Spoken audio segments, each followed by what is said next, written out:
Hello प्यारे दोस्तों, आज के इस वीडियो में हम क्लास 10th का प्रश्नावली 4.2 का क्वेश्चन नंबर 4, 5 और 6 को सॉल्व करेंगे। और इससे पहले बाकी के क्वेश्चंस का सॉल्यूशन करा दिया है मैंने, जिनका वीडियो आपको चैनल पर मिल जाएगा या फिर आप प्लेलिस्ट में भी देख सकते हैं। तो देखिए, अब हम सबसे पहले क्वेश्चन नंबर 4 को करते हैं। इसमें हमसे क्या कहा गया है, दो क्रमागत धनात्मक पूर्णांक ज्ञात कीजिए जिनके वर्गों का योग 365 हो। तो इसमें हमसे दो क्रमागत धनात्मक पूर्णांक ज्ञात करने के लिए कहा गया है जिनके वर्गों का योग हमें 365 दिया गया है। ठीक है, तो हमें नहीं पता है कि वे दो क्रमागत धनात्मक पूर्णांक क्या हैं, तो इसीलिए उन्हें सबसे पहले हम मान लेंगे। तो यहां अपने सॉल्यूशन में लिखेंगे हम कि माना अब दो पूर्णांक हैं, तो इसीलिए सबसे पहले हम जो पहला पूर्णांक होगा उसे मानेंगे। तो यहां लिखेंगे अपने सॉल्यूशन में, माना पहला पूर्णांक, इसको हम x मान लेते हैं। अब पहला पूर्णांक अगर हमारा x है तो अब हम दूसरा पूर्णांक भी मानेंगे। तो दूसरा पूर्णांक क्या होगा, ये हमारा x प्लस 1 हो जाएगा, क्योंकि हमसे कहा गया है कि दो क्रमागत धनात्मक पूर्णांक हैं। क्रमागत का मतलब क्या होता है, जैसे यहां पर मैंने 2 और 3 लिखा है, तो 2 और 3 दोनों क्रमागत हैं, क्योंकि 2 के जस्ट बाद 3 ही आता है। इसी तरह से जैसे 3 और 4 लिखा, तो ये दोनों भी क्रमागत हैं, क्योंकि 3 के जस्ट बाद 4 आता है, तो इसीलिए ये दोनों भी क्रमागत हुए। ठीक है, तो देखिए यहां पर 2 के बाद ये 3 कैसे आया है, 2 में 1 जोड़ने पर ही तो आया है ना। तो इसी तरह से यहां पर भी पहला पूर्णांक अगर x है तो दूसरा इसमें 1 जोड़ने पर ही तो आएगा, है ना। तो अब आप समझ गए होंगे अच्छे से। अब आगे करते हैं। तो देखिए, हमसे कहा गया है कि इनके वर्गों का योग 365 है, यानी कि ये जो पहला और दूसरा पूर्णांक है इनका वर्ग करके योग कर देंगे, यानी जोड़ देंगे, तो 365 आएगा। तो सबसे पहले इसका वर्ग करेंगे तो ये हो जाएगा x का वर्ग, यानी x स्क्वायर। फिर इसके बाद इस दूसरे वाले पूर्णांक का वर्ग करेंगे तो ये x प्लस 1 का ये होल स्क्वायर हो जाएगा।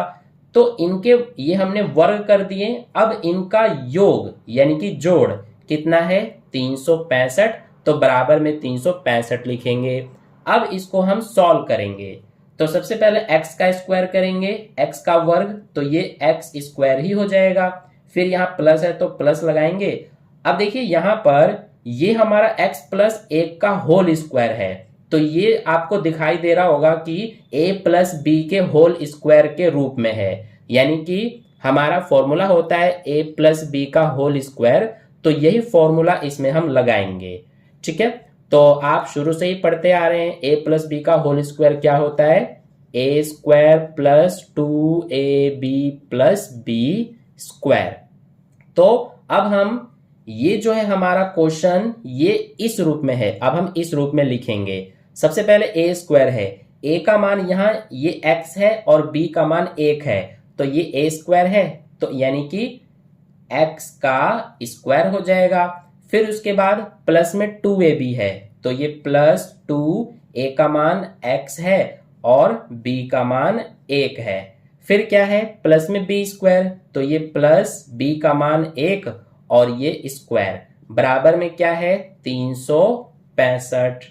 ठीक है, अब इसके बाद इसको सबसे पहले हम सॉल्व करेंगे। ये x का स्क्वायर उतारेंगे, प्लस x का स्क्वायर करेंगे तो x स्क्वायर हो जाएगा। यहां ये प्लस में 2x और 1 इनका गुणा होगा, तो ये 2 एकम 2 और x यानी 2x आएगा।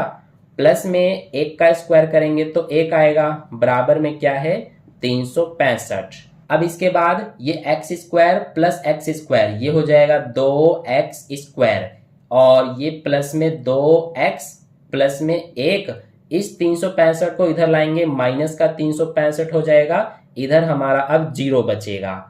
अब देखिए ये हमारा 2x स्क्वायर प्लस 2x उतारेंगे, ये प्लस का 1 और ये माइनस का 365, इसको सॉल्व करेंगे तो ये प्लस माइनस माइनस होता है, इसीलिए 365 में से 1 माइनस करेंगे तो 364 आएगा, और यहाँ माइनस आएगा क्योंकि ये बड़ा जो है माइनस में है।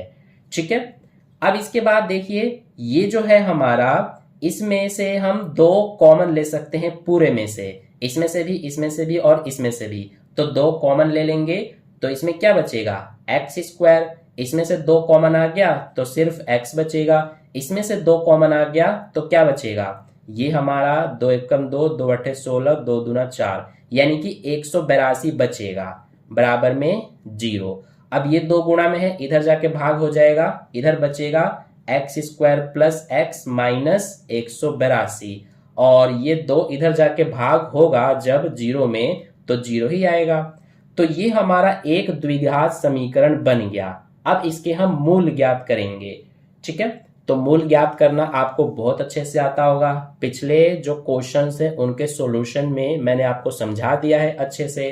तो सबसे पहले ये जो एक्स स्क्वायर है इसका गुणांक कुछ नहीं है, तो एक और इस माइनस 182 का गुणा करेंगे, तो 1 और माइनस 182 का गुणा करने पर माइनस 182 ही आएगा। अब हमें इस 182 के फैक्टर करने हैं। क्यों करने हैं, क्योंकि हमें दो ऐसी संख्याएं पता करना है, दो ऐसी संख्याएं ढूंढना है जिनका गुणा करने पर ये माइनस 182 आ जाए और जोड़ने या घटाने पर ये बीच वाला, बीच में तो कोई संख्या ही नहीं है तो एक मानेंगे, यानी जोड़ने या घटाने पर एक और गुणा करने पर ये आना चाहिए। तो इसीलिए इस 182 के हम फैक्टर्स करते हैं। तो देखिए सबसे पहले 2 के पहाड़े से जाएगा ये 2 नवा 18 और 2 एकम 2, यानी 91 बार में। अब ये 7 के पहाड़े से 13 बार में और फिर 13 के पहाड़े से 1 बार में जाएगा। तो देखिए ये 2 सत्ते 14 हो गया और ये 13, तो 14 और 13 ये दो संख्याएं हमारी हो जाएंगी।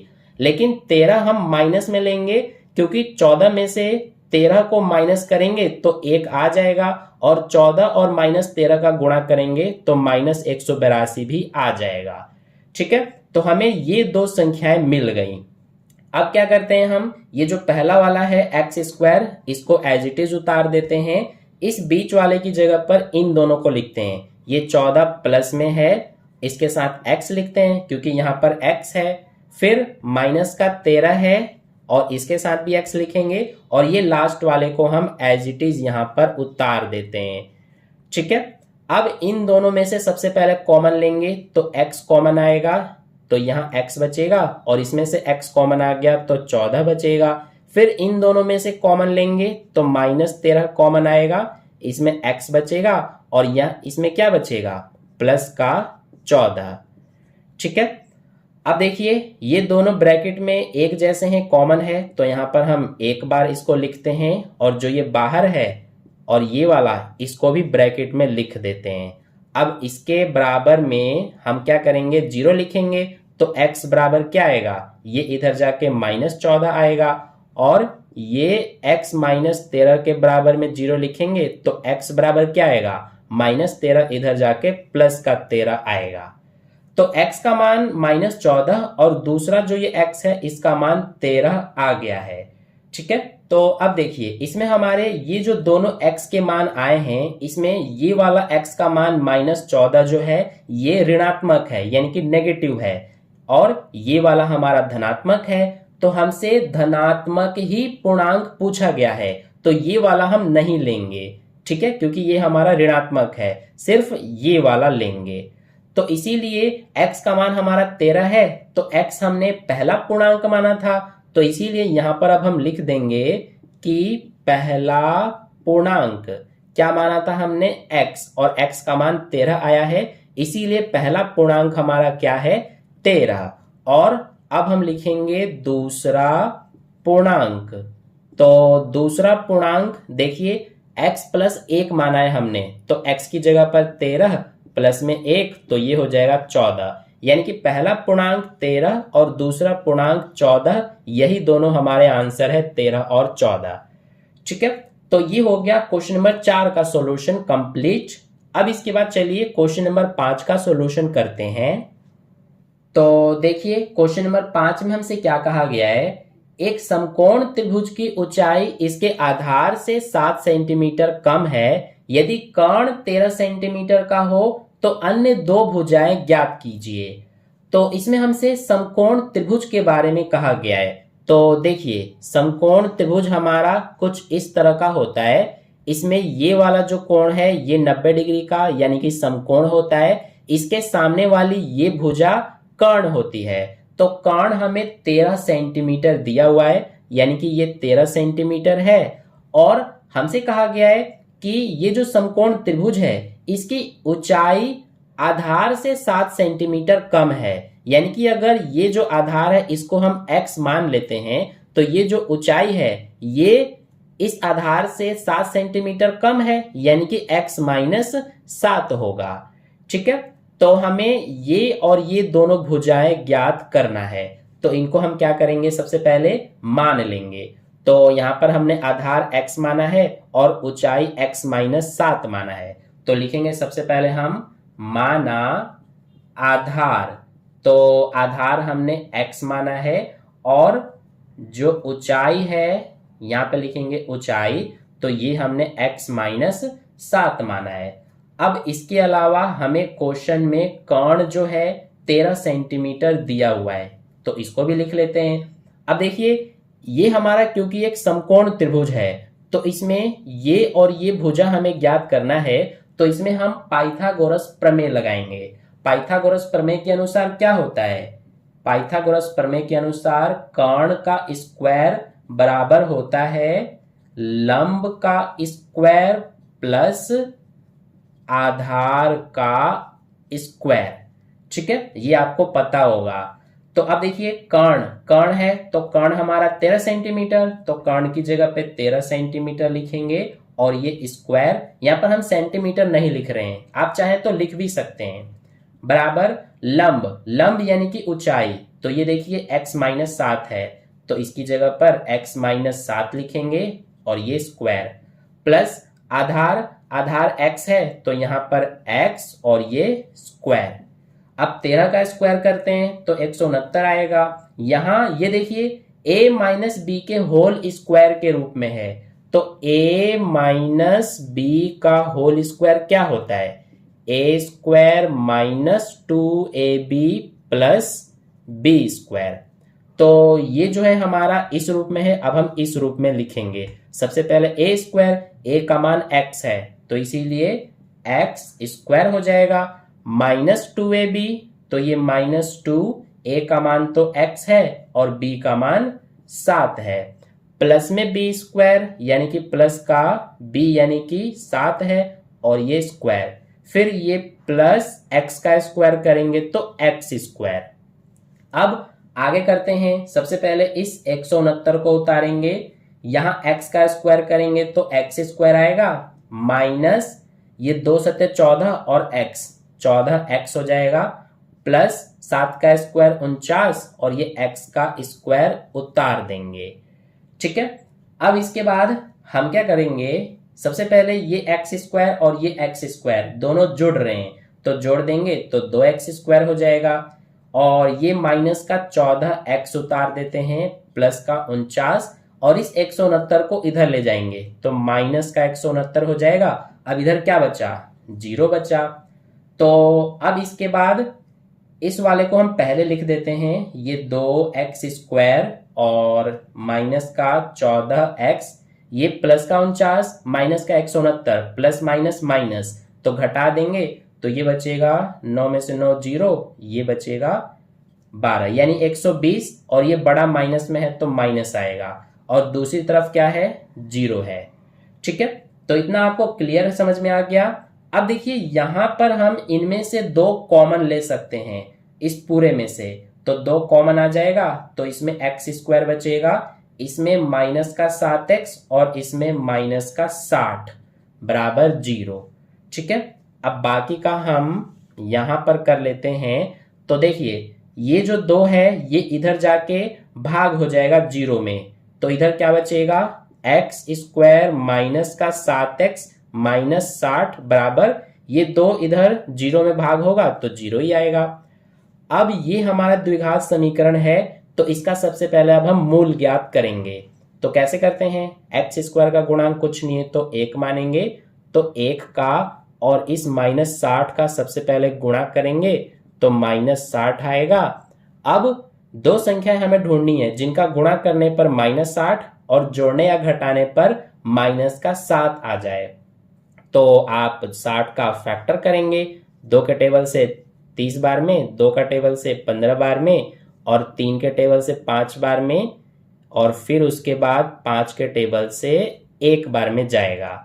तो यहाँ से दो संख्याएं हम बनाएंगे तो क्या बनेगा, ये हमारा 2 दूना 4, 4 तिया 12, यानी कि ये 2 दूना 4, 4 तिया 12 हो गया, और दूसरा ये 5।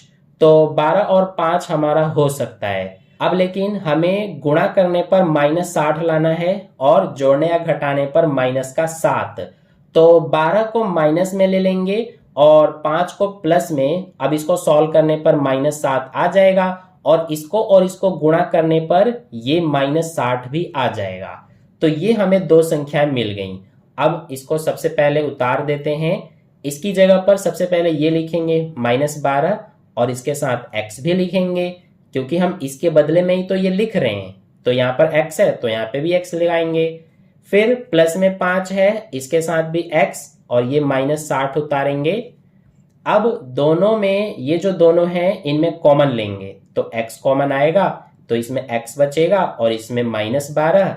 फिर इन दोनों में से कॉमन लेंगे तो प्लस का 5 कॉमन आ जाएगा, तो इसमें x बचेगा और इसमें -12। ठीक है। अब देखिए ये दोनों ब्रैकेट में कॉमन है तो इसको हम एक बार लिखेंगे, और ये जो बाहर है और ये वाला इसको भी ब्रैकेट में लिखेंगे। तो अब इसके बराबर में हम 0 लिखेंगे तो x क्या आ जाएगा, -12 इधर जाके +12 आ जाएगा, और इसके बराबर में भी 0 लिखेंगे तो x क्या आ जाएगा, ये +5 इधर जाके -5 हो जाएगा। तो ये हमारे दो x का मान आ गया, यानी मूल आ गया। अब x हमने क्या माना था, हमने आधार माना था।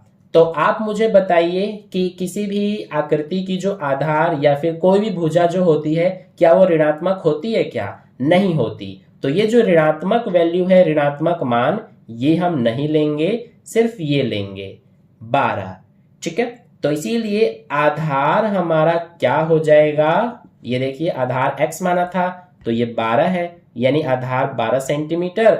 और ऊंचाई, तो ऊंचाई कितना हो जाएगा, ऊंचाई हमने x -7 माना है, x यानी कि 12 -7, तो ये हो जाएगा 5 सेंटीमीटर। ठीक है। तो आधार 12 सेंटीमीटर, ऊंचाई 5 सेंटीमीटर, यही दोनों हमारे क्या हैं, आंसर हैं। तो ये हो गया 5th क्वेश्चन का सॉल्यूशन कंप्लीट। अब चलिए नेक्स्ट क्वेश्चन नंबर 6 को करते हैं। तो देखिए क्वेश्चन नंबर 6 में हमसे क्या कहा गया है, ये थोड़ा सा बड़ा क्वेश्चन है। कहा गया है कि एक कुटीर उद्योग एक दिन में कुछ बर्तनों का निर्माण करता है। एक विशेष दिन यह देखा गया कि प्रत्येक नग की निर्माण लागत उस दिन के निर्माण किए गए बर्तनों की संख्या के दुगने से 3 अधिक थी। यदि उस दिन की कुल निर्माण लागत 90 रुपए थी तो निर्मित बर्तनों की संख्या और प्रत्येक नग की लागत ज्ञात कीजिए। तो इसमें हमसे बर्तनों की संख्या और प्रत्येक नग की लागत ज्ञात करने के लिए कहा गया है। ये हमें नहीं पता, तो इनको सबसे पहले हम मानेंगे। तो अपने सॉल्यूशन में लिखेंगे हम, माना बर्तनों की संख्या को हम x मान लेते हैं, तो लिखेंगे माना बर्तनों की संख्या, क्या मानेंगे हम, x। अब प्रत्येक नग की लागत को क्या मानेंगे हम, तो देखिए हमसे प्रत्येक नग की लागत के बारे में कहा गया है कि एक विशेष दिन यह देखा गया कि प्रत्येक नग की निर्माण लागत उस दिन के निर्माण किए गए बर्तनों की संख्या के दुगने से 3 अधिक थी। यानी कि जो प्रत्येक नग की लागत है, प्रत्येक नग की लागत का मतलब कि प्रत्येक बर्तन की लागत, प्रत्येक बर्तन को बनाने में कितना लागत आ रहा है। तो इसके लिए हमें कहा गया है कि उस दिन जितने बर्तन बनाए गए हैं उसके दुगने से 3 अधिक जो है वो प्रत्येक बर्तन की लागत है, यानी प्रत्येक नग की लागत है। तो देखिए अगर बर्तनों की संख्या x है तो सबसे पहले इसका दुगना करेंगे तो 2x हो जाएगा, और इससे भी 3 अधिक तो इसमें 3 जोड़ देंगे तो ये हो जाएगा प्रत्येक नग की लागत। ठीक है, क्योंकि हमसे यही कहा गया है कि उस दिन के निर्माण किए गए बर्तनों की संख्या के दुगुने से 3 अधिक। तो बर्तनों की संख्या x है, इसका दुगुना 2x, इससे भी 3 अधिक यानी 3 जुड़ेगा। तो ये हो गया हमारा प्रत्येक नग की लागत। तो हम यहां पर लिख लेते हैं प्रत्येक नग की लागत। तो ये हमारा कितना है 2x + 3। ठीक है, अब आगे करते हैं। तो देखिए हमें कहा गया है कि जो कुल निर्माण लागत है वो हमें कितना दिया गया है 90 रुपए, यानी कि कुल निर्माण लागत हमें 90 दिया गया है। तो यहां पर इसको भी लिख लेते हैं कुल निर्माण लागत। तो ये हमारा है 90 रुपए। अब हम समीकरण बनाएंगे, तो उसके लिए हम क्या करेंगे, जो ये कुल निर्माण लागत है तो ये हमारा क्या होता है कुल निर्माण लागत, ये कैसे निकलता है, जितने बर्तन उस दिन बने गए हैं उनका अगर हम एक बर्तन की लागत से गुणा कर देंगे तो कुल निर्माण लागत आ जाएगा। जैसे मान लीजिए उस दिन 10 बर्तन बनाए गए हैं, यानी बर्तनों की संख्या 10 है और हर एक बर्तन को बनाने में मान लीजिए 20 रुपए का लागत आ रहा है, तो कुल निर्माण लागत कितना होगा, दोनों का गुणा यानी कि 200 होगा। ऐसे ही यहां पर भी है, कुल निर्माण लागत 90 है, दोनों का गुणा करने पर आएगा ये। तो हम यहां पर लिखेंगे अब बर्तनों की संख्या x, इसका गुणा करेंगे प्रत्येक बर्तन की लागत से यानी कि प्रत्येक नग की लागत से 2x + 3 से। तो हमारा कुल निर्माण लागत 90 है, बराबर में 90 लिख देंगे। अब आगे करते हैं। तो x का 2x में गुणा होगा, सबसे पहले 2x² आएगा, x का 3 में गुणा होगा तो 3x आएगा, 90 इधर ले जाएंगे माइनस का 90 हो जाएगा, तो इधर 0 बचेगा। अब यहां से हम सबसे पहले इस 2 का और इस -90 का गुणा करते हैं, तो क्या आएगा, ये आएगा माइनस का 180। अब दो संख्याएं हमें ऐसी ढूंढनी है जिनका गुणा करने पर -180 और जोड़ने या घटाने पर ये बीच वाला 3 आ जाए। तो ऐसी संख्या कौन सी होंगी, इसके लिए हमें इस 180 के फैक्टर करने पड़ेंगे। तो कर लेते हैं। सबसे पहले 2 के पहाड़े से 90 बार में जाएगा, फिर 2 के पहाड़े से 45, फिर ये हमारा अब 3 के पहाड़े से जाएगा 15 बार में, और 3 के पहाड़े से 5 बार में, और 5 के पहाड़े से 1 बार में। तो यहां से हमारा अगर ये 2 दूना 4, 4 तिया 12, 12 ले लेते हैं, और ये 3 पंजे 15 ले लेते हैं, यानी कि 15 और 12। देखिए 15 में से 12 को माइनस करते हैं तो ये 3 आ जाएगा, और 15 और -12 का गुणा करेंगे तो -180 भी आ जाएगा। तो हमें दो संख्याएं मिल गई, 15 और -12। तो अब हम ये जो पहला है ये जैसा है वैसा उतारेंगे। इसकी जगह पर सबसे पहले ये लिखेंगे प्लस का 15x, फिर ये लिखेंगे माइनस का 12, फिर x, और ये उतार देंगे। अब इन दोनों में से कॉमन लेंगे तो x कॉमन आएगा, तो इसमें 2x बचेगा और इसमें 15 बचेगा। अब इन दोनों में से कॉमन लेंगे तो क्या कॉमन आएगा, माइनस का 6 कॉमन आ जाएगा, तो यहां बचेगा 2x, और यहां क्या बचेगा प्लस का 15 बराबर 0। अब बाकी का यहां पर करते हैं। तो देखिए ब्रैकेट में ये दोनों एक जैसे हैं, इनको हम एक बार इस तरह से लिखेंगे, और ये जो बाहर है इसको और इसको लिखेंगे ब्रैकेट में, और इसको हम मिटा देते हैं सबसे पहले। तो देखिए अब यहाँ पर हम क्या करेंगे कि सबसे पहले 2x + 15 के बराबर में 0 लिखेंगे, तो x बराबर क्या आएगा, ये 15 इधर जाके -15 और 2 गुणा में है, इधर आके भाग में हो जाएगा। फिर इसके बराबर में भी 0 लिखेंगे तो x क्या आ जाएगा, ये इधर जाके 6 हो जाएगा। तो एक x का मान -15/2 आया, दूसरे x का मान 6 आया, तो ये तो कट जाएगा। अब आपको पता लग गया होगा कि क्यों कटेगा, यानी ये x का मान हम क्यों नहीं लेंगे, क्योंकि हमने बर्तनों की संख्या x माना है और ये x का मान -15/2 है। तो आप खुद ही सोचिए, क्या बर्तनों की संख्या ऋणात्मक हो सकती है, ये हमारा ऋणात्मक है, और ये क्या है, ये हमारा भिन्न में भी है। तो बर्तनों की संख्या ना ही तो भिन्न में हो सकती है फ्रैक्शन में और ना ही ऋणात्मक हो सकती है, तो इसीलिए इसको हम नहीं लेंगे, हम ये वाला लेंगे x का मान 6। तो हमने बर्तनों की संख्या x माना है, इसीलिए x का मान हमारा 6 है, यानी बर्तनों की संख्या 6 हो जाएगा। यहां पर लिख देते हैं बर्तनों की संख्या कितना है 6, और प्रत्येक नग की लागत भी हमें बताना है, तो यहां पर लिख लेते हैं प्रत्येक नग की लागत। तो इसको हमने माना है 2x + 3, तो ये 2x का मान लिखेंगे 6 प्लस में 3, तो ये 2 × 6 = 12 और 3 15 हो जाएगा, यानी कि 15 रुपए प्रत्येक नग की लागत आ गई। तो ये हो गया हमारा क्वेश्चन नंबर 6 का सॉल्यूशन भी कंप्लीट। इसी के साथ हमारा ये जो प्रश्नावली 4.2 है ये कंप्लीट होता है। आई होप आपको अच्छे समझ में आ गया है। तो अगर आपको समझ में आ गया तो वीडियो को लाइक कर देना, अपने दोस्तों के साथ भी शेयर कर देना, और चैनल को सब्सक्राइब कर लेना अगर आपने सब्सक्राइब नहीं किया है तो, और बेल आइकन को भी प्रेस कर लेना ताकि अगली वीडियो जैसे ही अपलोड की जाए सबसे पहले आप तक पहुंच जाए। तो मिलते हैं फिर नेक्स्ट वीडियो में, तब तक के लिए बाय बाय।